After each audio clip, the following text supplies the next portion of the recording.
Vamos a abrir nuestras Biblias en Romanos capítulo 12 y vamos a leer los versículos 12 y 13.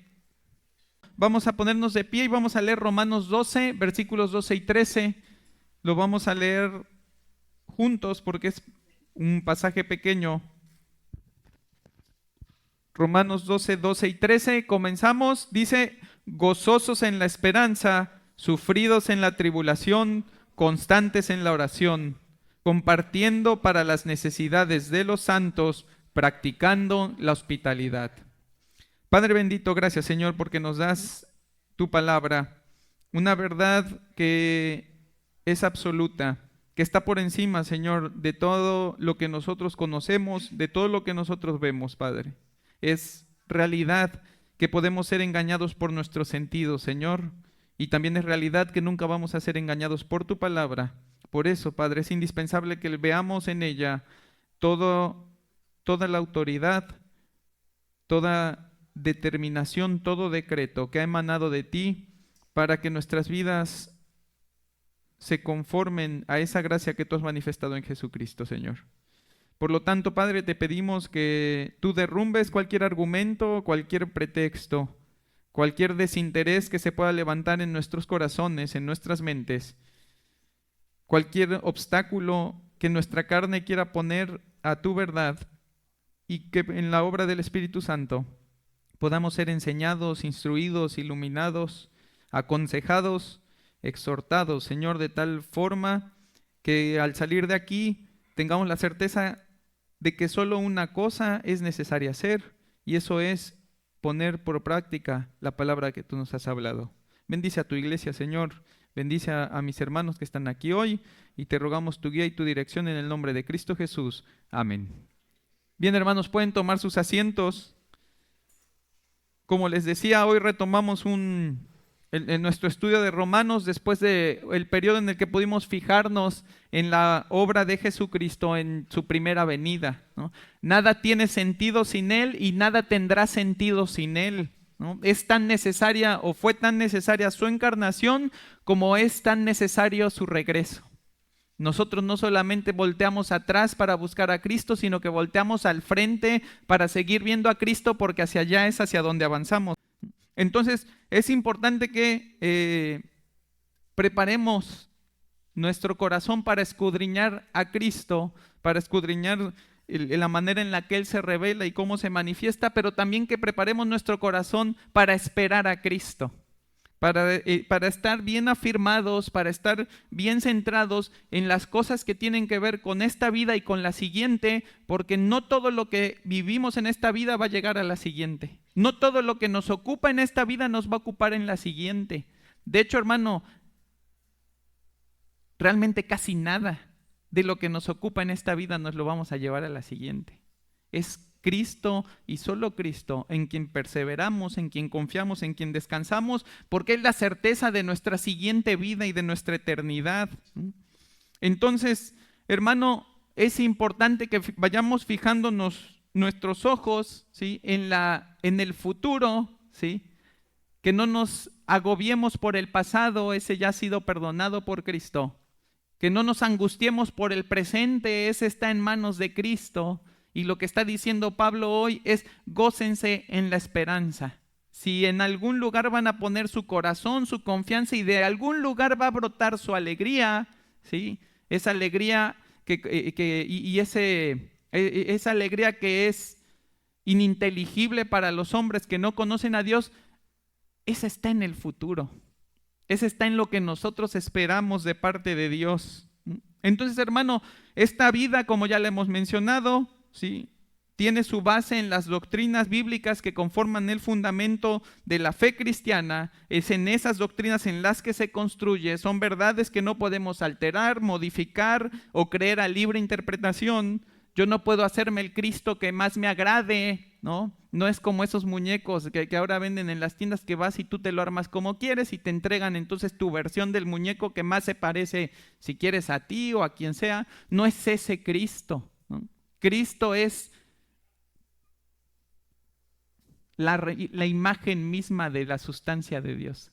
Es la revelación de la gloria de Dios. Por lo tanto, no podemos nosotros escoger qué parte de Cristo queremos. Tenemos que aprender, tenemos que obtener de la palabra, ¿sí?, ese conocimiento de Cristo, que entonces, una vez que se convierte en una doctrina fundamental de nuestras vidas, se convierte en una práctica constante de nuestra vida. Es decir, lo que yo sé se convierte en nuestras acciones, ¿sí? Nuestro anhelo como iglesia es que este año tú puedas tomar la palabra de Dios aún más en serio que el año anterior. Que vivir en la gracia signifique un descanso siempre que eso te lleve a Cristo. ¿Qué quiere de Cristo para su iglesia este año? No es diferente a lo que quiere de su iglesia el año pasado. Solo es lo mismo, pero en un sentido más vívido y más profundo.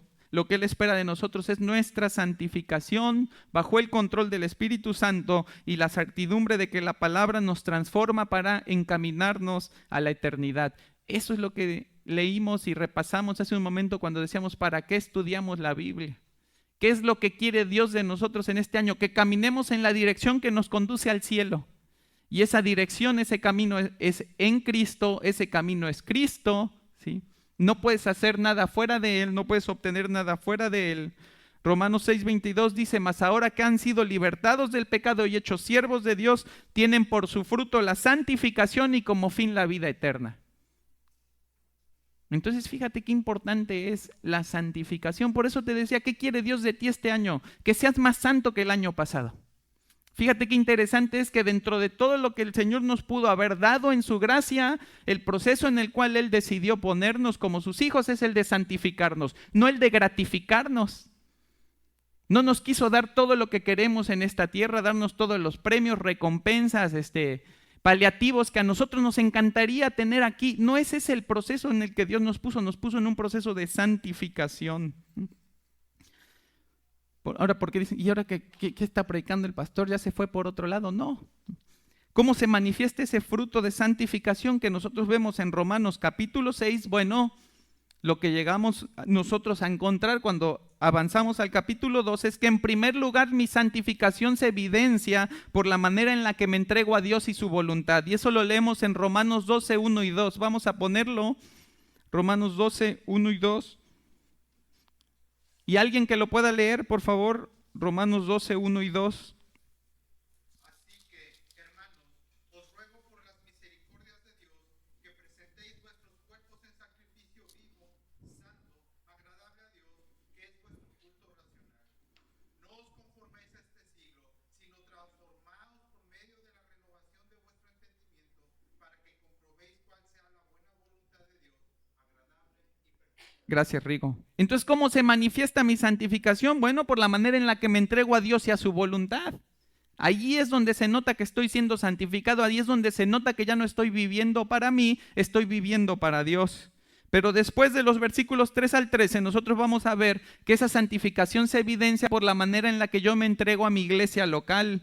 Alguien que me ayude leyendo del 3, por favor, hasta el versículo 13. Bueno, vamos a leerlo todos porque son muchos. Vamos a leerlo todos. Voy a leer uno, ustedes me responden, vamos a ponernos de pie. Dice, versículo 3, digo pues por la gracia que me es dada a cada cual que está entre vosotros, que no tenga más alto concepto de sí que el que debe tener, sino que piense de sí con cordura conforme a la medida de fe que Dios repartió a cada uno.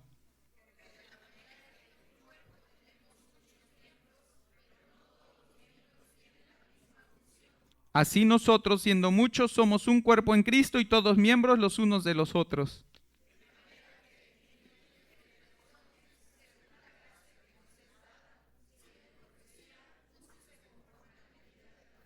O si de servicio en servir, o el que enseña en la enseñanza.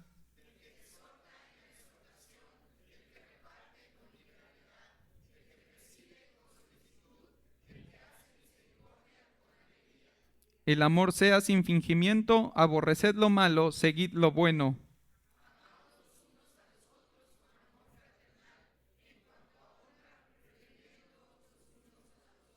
En lo que requiere diligencia, no perezosos, fervientes en espíritu, sirviendo al Señor.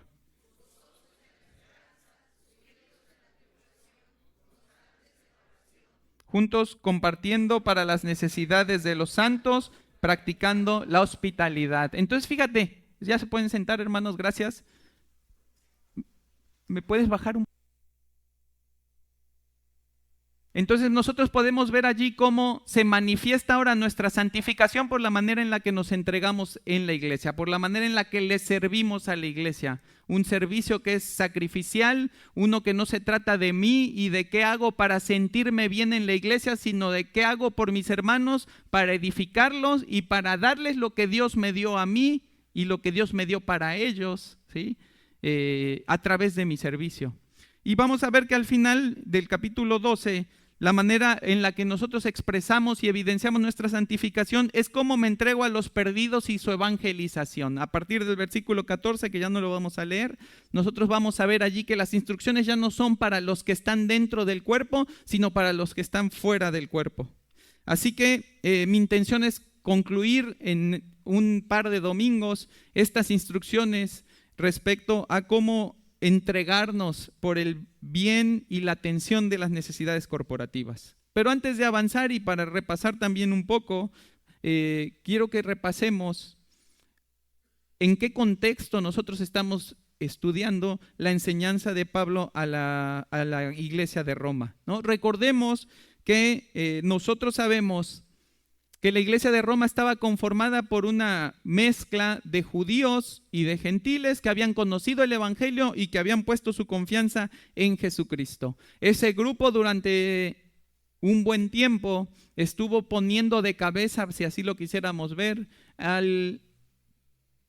la ciudad de Roma y al imperio romano con una forma de vida que no era lo normal para ellos, que era lo contrario. Casi era exactamente lo opuesto a lo que estaba promoviendo Roma. Entonces, ¿qué sucede con esos creyentes? Empiezan a sufrir persecución, empiezan a ser atosigados, hostigados, y llega el momento bajo el gobierno del emperador Claudio que él decide expulsar a todos los judíos de Roma. ¿Por qué? Porque ellos habían sido los que habían traído la verdad del evangelio. Ellos eran los que estaban proclamando esa verdad del evangelio y sumando cada vez más adeptos. Entonces nosotros vemos en Hechos 18:2 cómo se menciona allí precisamente ese edicto. Dice: y halló a un judío llamado Aquila, natural de Ponto, recién venido de Italia con Priscila su mujer, por cuanto Claudio había mandado que todos los judíos saliesen de Roma. Ahora imagina esto, ya la iglesia ya estaba funcionando, la iglesia ya estaba operando, estaba haciendo lo que tenía que hacer y de repente le dicen: todos los que son judíos tienen que dejar Roma. ¿Y qué pasa con la iglesia? Pues de repente pierde parte de su membresía, pierde parte del cuerpo. Es como si le hubieran amputado una parte de esa unidad que ellos tenían y son mandados fuera. En el año 54 es el año en el que el emperador Claudio muere y entonces pueden empezar a regresar esos judíos que habían sido expulsados. Y entonces todos esos hermanos, no todos, pero seguramente muchos de esos hermanos vuelven a Roma, vuelven a integrarse a la iglesia para darse cuenta de que los gentiles son cristianos, pero gentiles con otro tipo de costumbres, y los judíos son cristianos, pero con las costumbres judías. Y ahí es donde empieza esa diferencia entre ellos, y ahí es donde Pablo se da cuenta de que eso no va a llevar a nada bueno, y entonces decide escribir una carta que durante 11 capítulos va a tratar de sentar las bases de lo que es unidad. Y fíjate qué interesante es, no tantos capítulos para decirnos por qué deberíamos de permanecer y de estar juntos, por qué deberíamos de entender que no hay nada que nos haga distintos. Eso es lo que Pablo les va explicando, que unos y otros han sido receptores de la gracia de Dios. A partir del capítulo 12, Pablo les va a decir: ahora les voy a enseñar cómo se vive juntos, porque todo lo demás que son las verdades que los mantienen juntos no son inmutables. Entonces tienen que aprender cómo se vive juntos, porque si alguien tiene que cambiar son ustedes, no la verdad. Y eso es lo que nosotros estamos viendo aquí. Pablo enseñándole a esa iglesia cómo deben perseverar, cómo deben mantener la unidad, cómo deben amarse, cómo deben servirse, porque si alguien necesita cambio son las personas y no la palabra de Dios. Y eso es lo que el Señor quiere enseñarnos a nosotros hoy también. Es el mismo propósito con el cual nosotros debemos de enfocarnos en este pasaje. ¿Qué es lo que tiene que cambiar en nosotros para que caminemos en unidad? ¿Hacia dónde me lleva la santificación? Sí, ya sé que la santificación es para llevarme al cielo y que en esta iglesia todo el tiempo dicen que ser santo y hay que ser santificado. ¿Hacia dónde me lleva? ¿Cómo se vive? ¿Cómo se opera esa santificación en nuestras vidas? Entonces nosotros en estos dos versículos que leímos, el capítulo 12, el 11 y el 12, nosotros vemos 5 características de un creyente que persevera en la gracia dentro de su iglesia. Y la primera de esas características, ¿sí?, es, como dice el versículo 11, gozosos en la esperanza. Si tú vas un versículo antes, dicen, lo que requiere diligencia, no perezosos, fervientes en espíritu, sirviendo al Señor, ahí van sumándose, ¿no? Pablo no agarró y como que dijo, pues voy a lanzar ahí ideas a lo loco, a ver quién le pega qué. Pablo está construyendo sobre el mismo concepto que es la vida en la iglesia, la unidad en la iglesia y el vivir para la iglesia, ¿sí?, poniendo a su disposición mi tiempo, mis recursos, mis dones y mis talentos. Y entonces Pablo todo eso lo va acumulando para hacernos vivir de una manera en la que agrademos a Dios y sirvamos al cuerpo. Y entonces ahora, después de haber dicho que seamos diligentes, que no seamos perezosos y que sirvamos al Señor, va a decir que nos gocemos en la esperanza. Fíjate, el gozo es uno de los frutos de la regeneración que suele ser muy subjetivo en su expresión. Creo que nadie que haya recibido una verdadera buena noticia podría ocultarlo en su rostro, ¿no? Cuando de veras te dieron la noticia que estabas esperando, lo menos que haces es sonreír. Sin embargo, cuando nosotros tratamos de ver el gozo de la esperanza que tenemos en Cristo entre nosotros, muchas veces lo menos que vemos son sonrisas. Es difícil, ¿no? Y por eso digo que es muy subjetivo en su expresión, porque no todos lo expresamos ni todos lo manifestamos de la misma manera. Pero fíjate, el autor, ¿no?, y pastor J.C. Ryle dice lo siguiente: la verdadera religión nunca estuvo destinada a hacer a los hombres melancólicos. Por el contrario, fue diseñada para aumentar la verdadera alegría y felicidad entre los hombres. El cristiano que se retira por completo de la sociedad de sus semejantes y camina por la tierra con un rostro tan melancólico como si siempre estuviera asistiendo a un funeral, lastima la causa del evangelio. Fíjate qué interesante es. Uno ve al mundo y uno lo ve alegre. ¿Qué tan alegres se pusieron ahorita en Navidad, ¿no? Los ve hasta alegres de más. Y recurren a otros medios, ¿no?, a otras sustancias, a otro tipo de cosas para encontrar alegría. Pero ¿qué está persiguiendo el hombre sin Dios? Felicidad. Esa es la preocupación del hombre, cómo ser feliz. Y de repente en ese cómo ser feliz entran en un espiral destructivo porque creen que la felicidad es consumir tal sustancia, ¿no?, hacer tal cosa, aunque sea prohibida, aunque sea ilegal, ¿no? Y ahí el mundo se va consumiendo, pero como esa es su felicidad, pues ahí están y ahí siguen y hacen todo lo que pueden hacer para conseguir esa felicidad.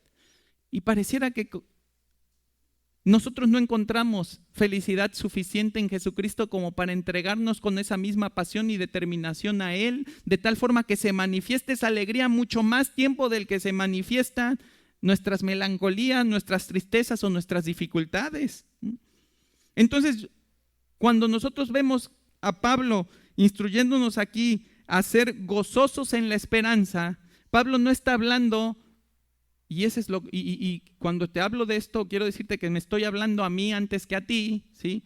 Pablo no está hablando como de ir al botiquín de emergencias porque ya no tengo felicidad. No es la idea de ir a sacar felicidad porque de repente ya no la estoy sintiendo. La idea es estar continuamente sumergido en el gozo de las promesas y la esperanza que tenemos en Cristo. Es decir, que nuestro rostro y nuestra vida manifieste más constantemente y más permanentemente el gozo de lo que tenemos en Cristo que todo lo que nos falta tener, que todo lo que nos preocupa y no podemos resolver. Entonces, ¿qué es el gozo? ¿No? ¿Cómo diferenciamos la felicidad, la alegría del gozo? Y bueno, la primera cosa que nosotros tenemos que hacer para diferenciarlo es la temporalidad. Cuando nosotros hablamos de alegría o felicidad, hablamos de estados de ánimo momentáneos y que solo se pueden sostener por cierto periodo de tiempo. Por ejemplo, cuando te comes ese pan con café que tanto te encanta. Ahí está. ¿Qué te dura? Pues lo que te duró el pan en la panza, ¿no? El sabor en la boca, pero fuiste feliz con tu pan, ¿no? ¿Qué otras cosas te pueden durar más, ¿no? A lo mejor cuando acabas de cambiar de celular y estás feliz, ¿no? Te apareció ahí en el arbolito una caja nueva ahí que traía un celular y estás feliz. ¿Cuánto te dura la felicidad? Lo que te dure la novedad.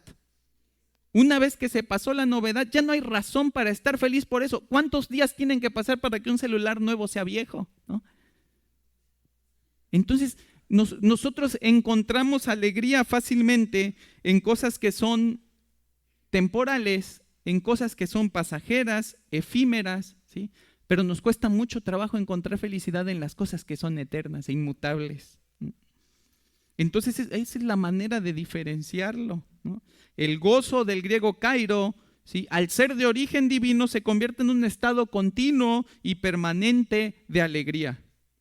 Fíjate, la única manera en la que el gozo podría acabarse sería que el Dios inmutable cambiara su forma, su carácter y sus obras. Y entonces sí, no existiría razón en el mundo para que nuestra alegría durara más que un par de horas. ¿Por qué? Porque Dios ya no es el Dios que conocí.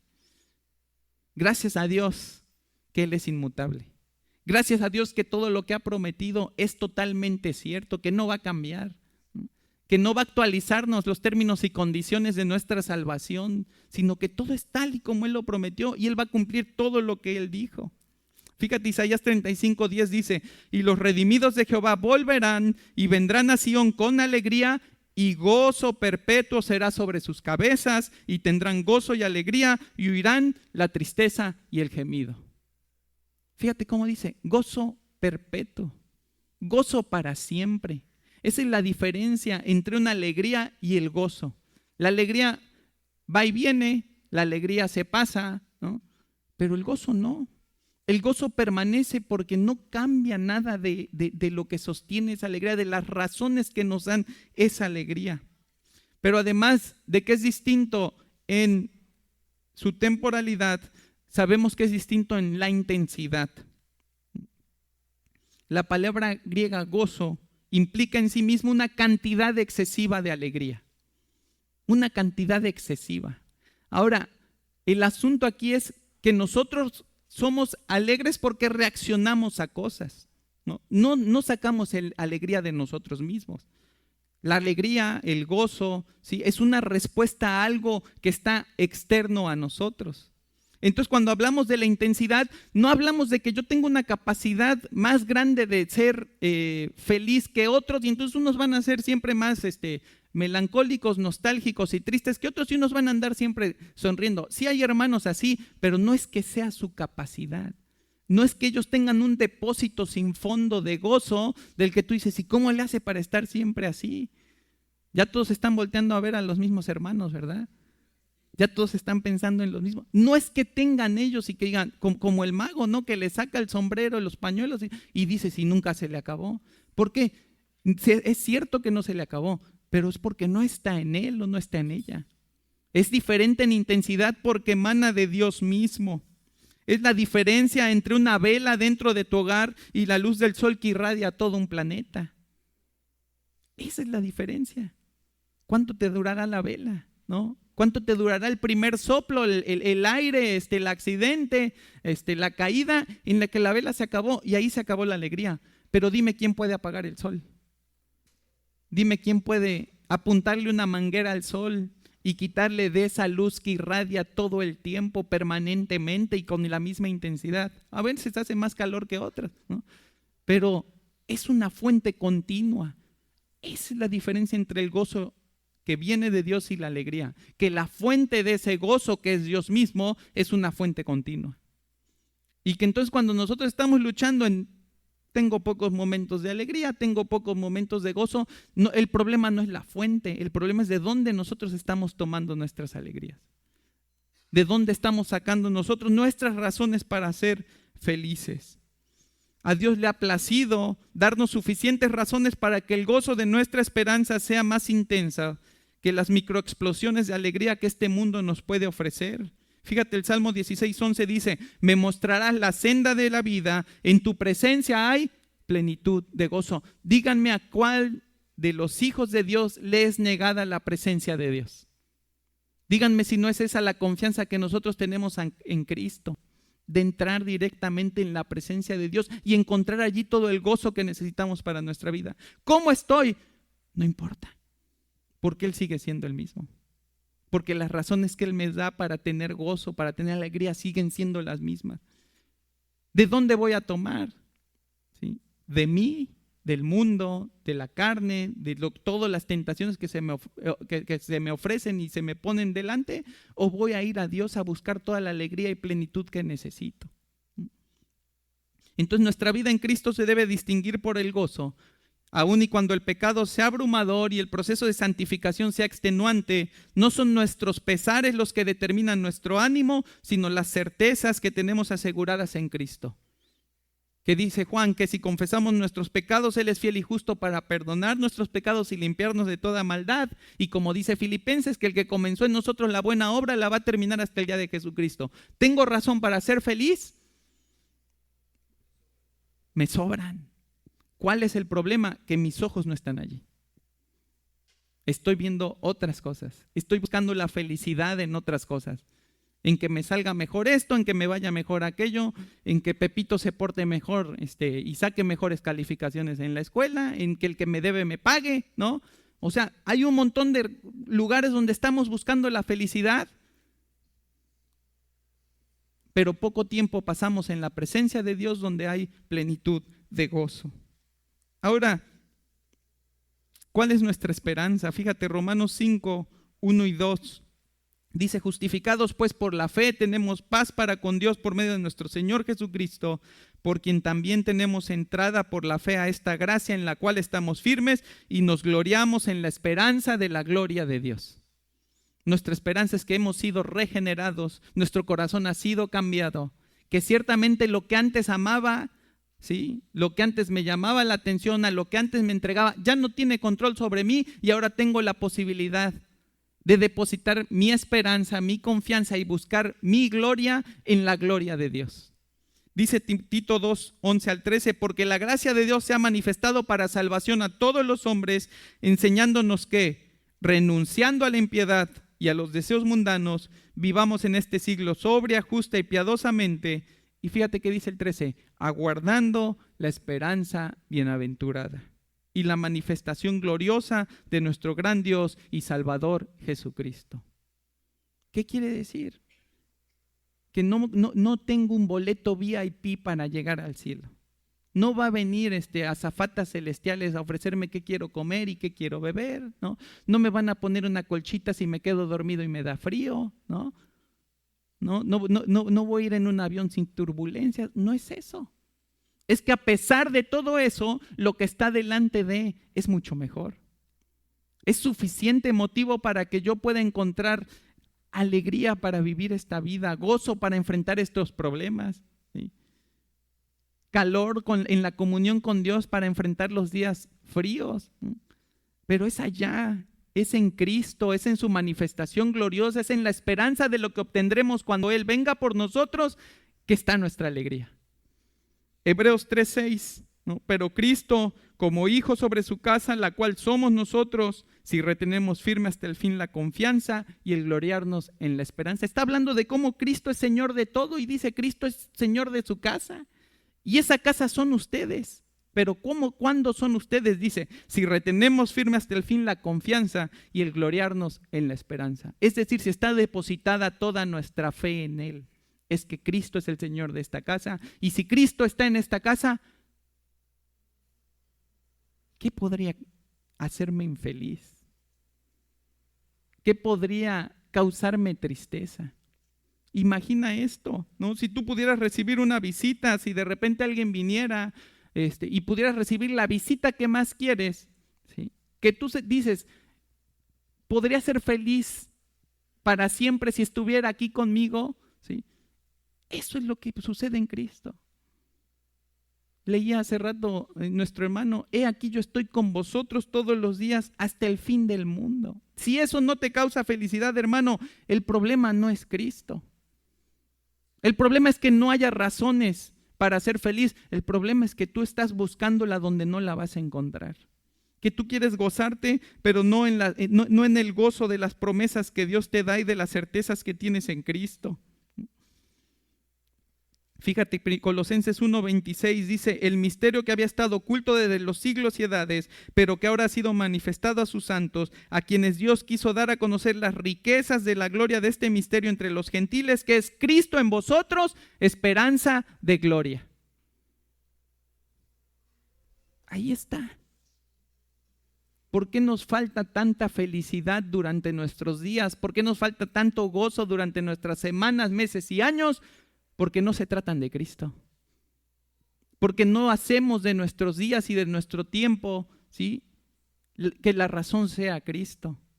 Porque distribuimos estratégicamente o a veces de manera no tan hábil, distribuimos nuestro tiempo en lo que podría servir, en lo que nos podría hacer plenos, en lo que necesito, en lo que quiero, y de repente aparto mi media hora para Cristo. Ahí está, ¿no? Y queremos ser plenos, y queremos ser felices, y queremos que nada de lo que nos sucede nos conmueva. ¿Cómo? Si nuestras vidas no se tratan de Cristo. Ahora, no es que no haya tiempo para lo demás, es que hay tiempo para lo demás en Cristo. Es eso. Es que el día que tú quieras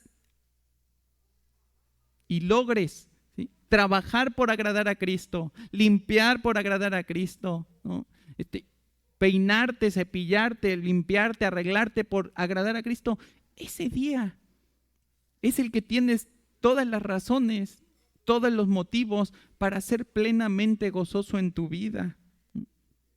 El gozo es permanente, las pruebas son pasajeras. La esperanza es continua, inmutable, las tribulaciones son intermitentes y perecederas.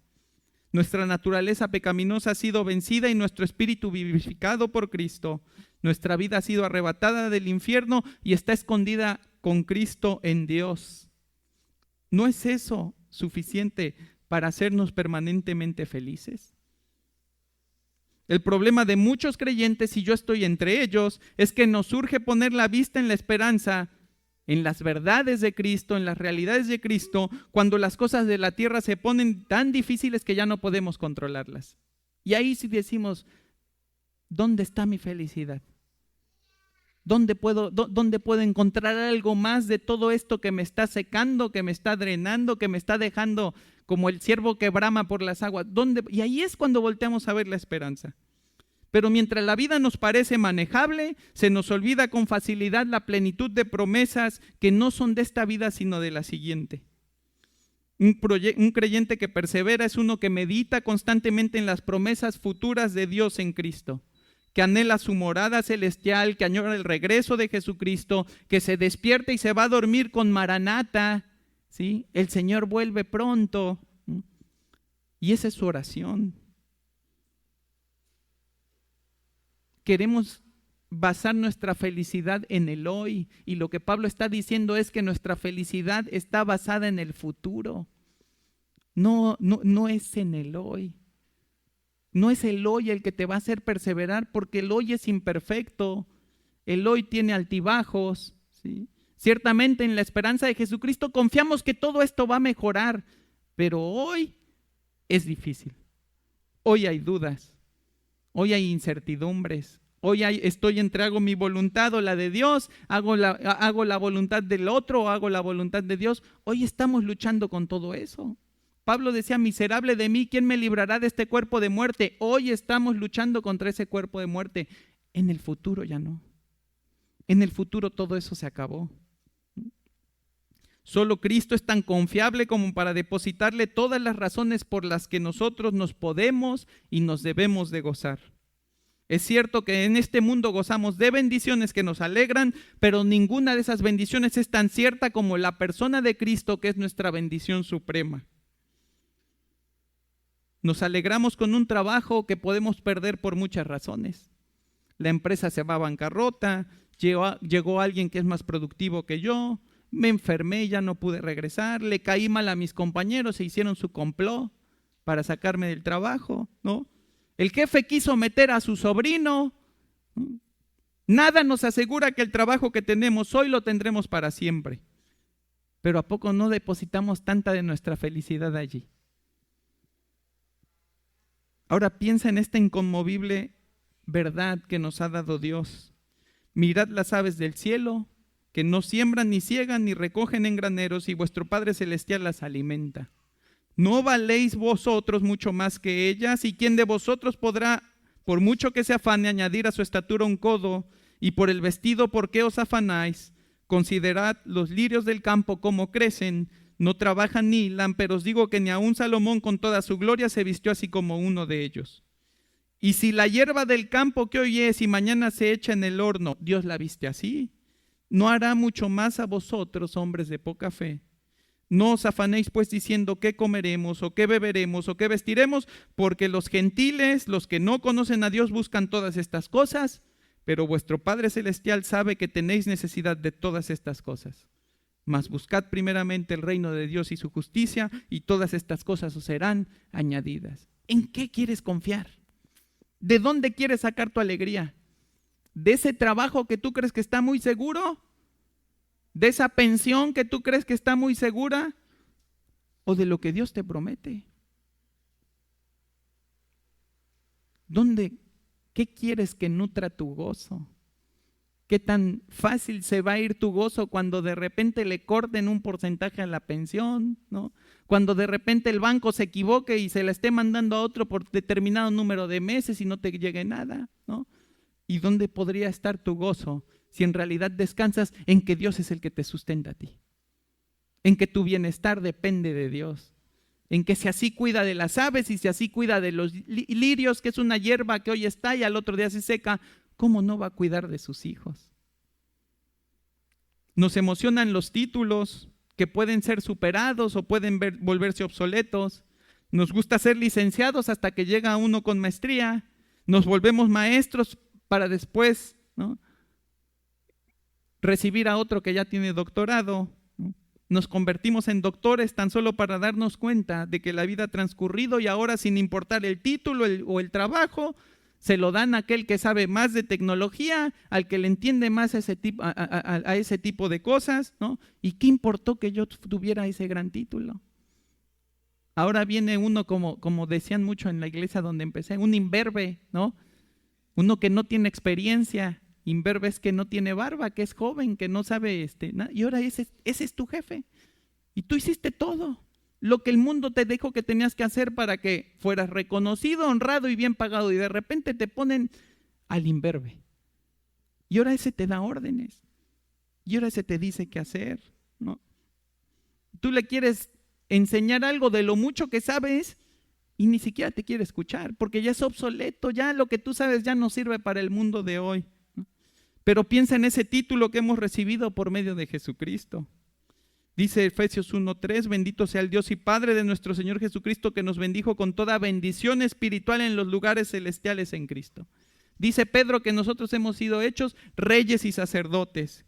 1 Corintios 1:4 dice, gracias doy a Dios siempre por vosotros, por la gracia de Dios que os fue dada en Cristo Jesús, porque en todas las cosas fuisteis enriquecidos en Él, en toda palabra y en toda ciencia, así como el testimonio acerca de Cristo ha sido confirmado en vosotros, de tal manera que nada os falta en ningún don, esperando la manifestación de nuestro Señor Jesucristo, el cual también os confirmará hasta el fin, para que seáis irreprensibles en el día de nuestro Señor Jesucristo. Fiel es Dios, por el cual fuisteis llamados a la comunión con su Hijo Jesucristo nuestro Señor. ¿En qué quieres confiar? ¿En los títulos que te puede dar el mundo o en los títulos que te da el Señor? En que, como dice Juan 1:12, que Él nos ha llamado, nos ha dado el poder de ser hechos hijos de Dios. ¿De dónde vas a alimentar tu gozo? ¿De dónde va a venir tu alegría? Nos emocionan las posesiones. Tener más que el otro, por mucho o por poco, pero que sea notoria mi prosperidad. A veces esa posesión es algo y otras veces es alguien. Codiciamos cosas y personas como si fueran lo mismo. Anhelamos pertenencias ilícitas y relaciones ilícitas. Y nos alegramos cuando conseguimos lo que queremos, sin considerar que ninguna de ellas vienen de parte de Dios y que no solamente me alejan de la comunión que yo podría tener con Él y que es motivo de gozo, sino que además me alejan de la promesa y de la esperanza eterna. Pero además, como el necio, hacemos planes edificamos nuestros graneros, llenamos nuestros calendarios de compromisos y nos disponemos al disfrute de esas cosas o personas sin ningún tipo de restricción. Solo para darnos cuenta de que esos tesoros los corrompe la polilla y el orín, se llenan de moho y de gusanos, o simplemente sucumbimos ante el deseo de alguien más que codició lo mismo que nosotros y nos lo arrebató como ladrón que mina y hurta. Pero medita en las posesiones que tienes en Cristo. Dice Lucas 12:32, no temáis, manada pequeña, porque a vuestro Padre le ha placido daros el reino. ¿En qué te vas a alegrar? Ese es el asunto. El asunto de que nos falta gozo es que no estamos buscando en la fuente que es la que nutre cualquier gozo que puede permanecer continuamente encendido en nosotros. Y Pablo está diciendo, para que ustedes puedan continuar, para que ustedes puedan vivir como tienen que vivir, tienen que basar su gozo en la esperanza. Tienen que basar su alegría en Cristo. ¿Qué animará entonces tu corazón hasta el último de tus días? ¿Las posesiones efímeras o tu herencia celestial? Así que, hermano, seguramente este año te propusiste muchas cosas indispensables para tu bienestar espiritual, otras indispensables para tu bienestar físico y seguramente otras que ni van ni vienen, ¿no? Que si suceden, qué bueno, y si no suceden, tampoco te va a pasar nada. Pero al preparar este sermón me di cuenta de que pocas veces hacemos del gozo una meta y de la esperanza un objetivo. Pocas veces decimos, quiero vivir la vida cristiana con más gozo. Pocas veces decimos, quiero descansar más tiempo en la esperanza que tengo en Cristo. Quiero encontrar más razones de alegría, ¿sí? Más razones de júbilo, más razones de bienestar en la fe que he recibido por gracia y por misericordia, ¿sí? Y no en las cosas de este mundo que nada podemos sostener en nuestras manos y retener en ellas sin que algo pueda suceder y nos lo arrebate. Como les decía al principio, es más fácil recurrir a ese gozo y a esa esperanza como botiquín de emergencias, que comprometerse con ellos por una necesidad profunda del hombre que ama a Dios, ¿no? Y que transita por esta vida entendiendo que no se trata de aquí, se trata de la eternidad.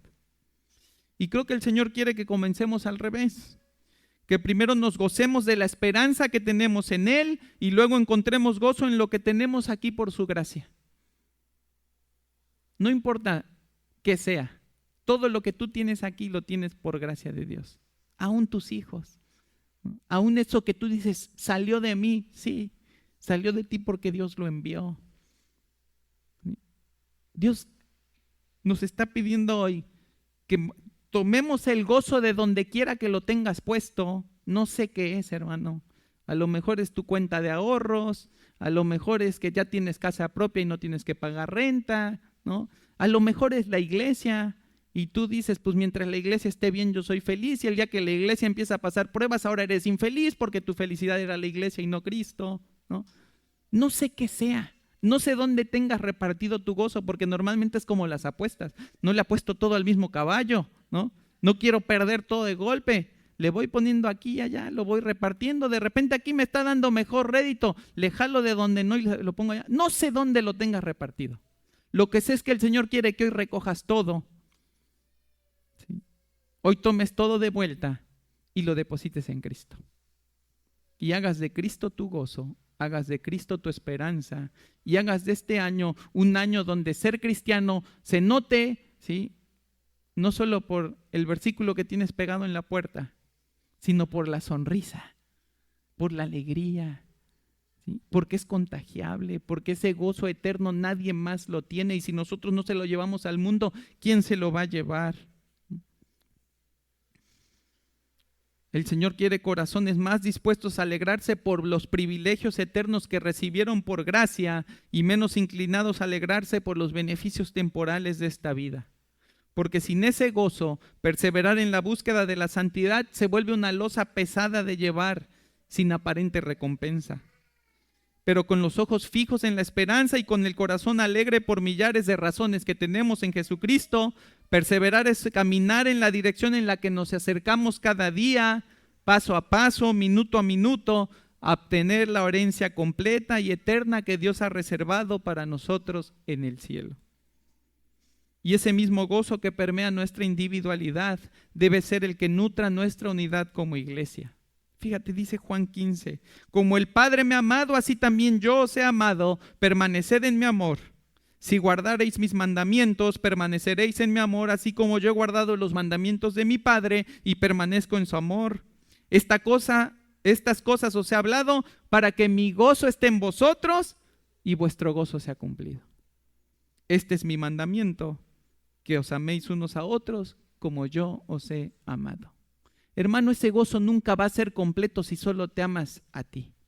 Ese gozo nunca va a ser completo si tú dices, Dios y yo estamos bien, con mis hermanos no importa, pero Dios y yo estamos bien. No. Ese gozo solo puede estar completo cuando amamos a Dios tanto que somos capaces de amar a sus hijos como Él los ama. Que somos capaces de entregarnos por sus hijos como Él entregó a su hijo, a su propio hijo por ellos. Entonces ahí es donde se completa nuestro gozo. Yo podré ser muy feliz en mi casa, con mi familia, con mis hijos y casi tener iglesia y nada más me falta registrarla en el padrón de iglesias, pero si aquí no tienes y no cumples con la función con la que Dios te trajo y por la que Dios te puso aquí, hermano, ese gozo nunca va a pasar de allí. Ese gozo nunca va a ser completo.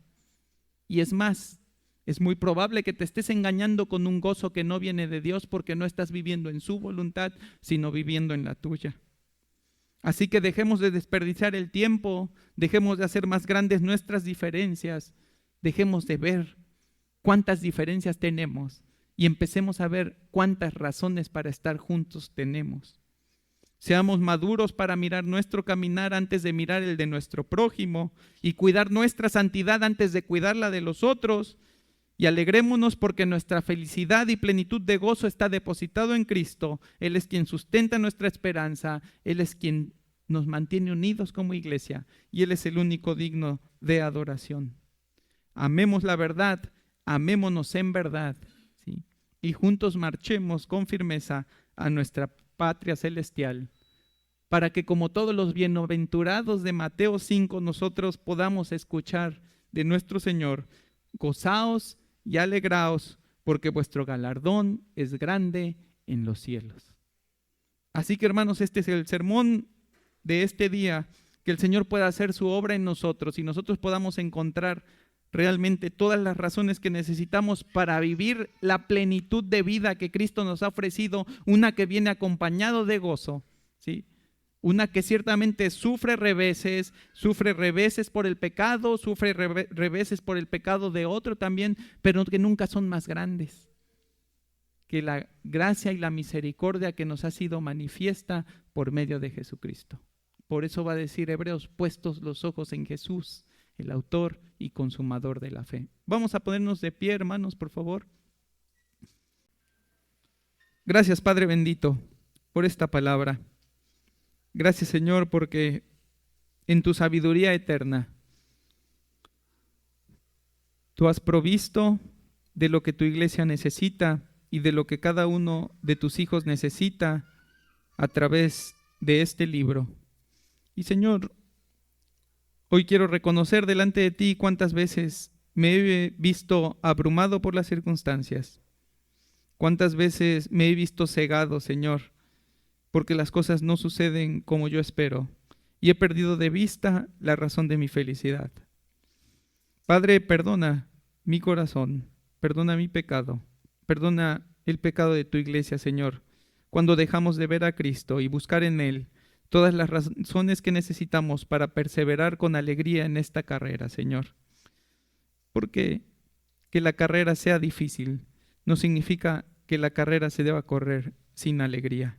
Señor, tenemos la alegría más grande, la dicha más grande que cualquier ser humano podría tener por medio de Jesucristo y en Jesucristo. Y te ruego, Señor, que tú lleves nuestros corazones en esta palabra que nos apacienta y que nos apunta a buscar en ti todo lo que nuestra alma necesita, a hacer de Cristo la razón de nuestra alegría continua, permanente y visible para todos los hombres, Señor. Haz esa obra por medio de tu Espíritu Santo. Transfórmanos, Señor. Haznos semejantes a tu Hijo y que podamos evidenciar las alegrías de una salvación suficiente, plena y eterna en Jesucristo. Guarda tu iglesia, llévala con cuidado, Señor, y ayúdanos a perseverar en todo, te lo ruego, en el nombre de Cristo Jesús. Amén.